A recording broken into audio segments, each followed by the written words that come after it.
Ертөстік ертегісі. Ерназар деген адам болды. Оның 8 ұлы бар.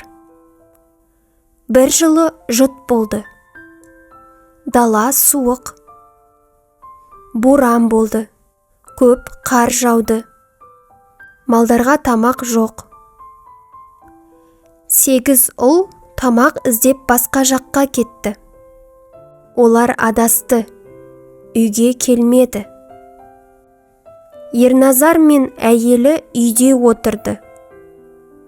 Олар жылады. Ұлдарын іздеді, бірақ таппады.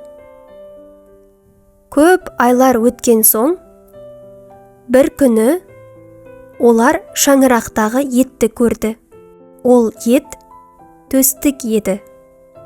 Олар төстікті пісіріп жеді. Біраз уақыттан кейін олардың 9-шы ұлы туды. Оның атын төстік деп қойды. Төстік тез өсті.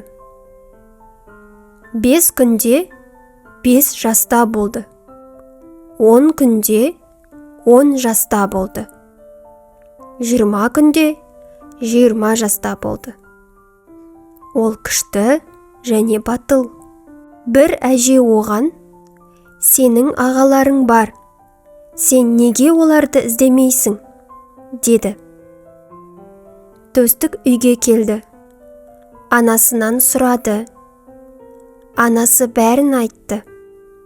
«Я, әже дұрыс айтады», деді. Төстік ағаларын іздеді. Ол ұзақ жүрді. Ақырында ағаларын тапты. Олар бірге үйге қайтты. Ерназар 9 ұлына той жасады. Бір үйдің 9 қызы бар екен. Ерназар осы 9 қызды ұлдарына үйлендірді. Төстік Кенжекей деген қызға үйленді. Бірақ төстікті Бекторы жақсы көреді екен. Ол жаман пері. Бекторы төстікке ашуланды. Сосын Бекторы төстікті жер астына жіберді. Жер астында төстік көп қиындық көрді. Бірақ ол қорықпады. Төстіктің Шалқұйрық деген аты бар. Шалқұйрық пен төстік құсқа көмектесті. Құс оған көмектесті. Соңында төстік үйіне келді. Ол бақытты болды.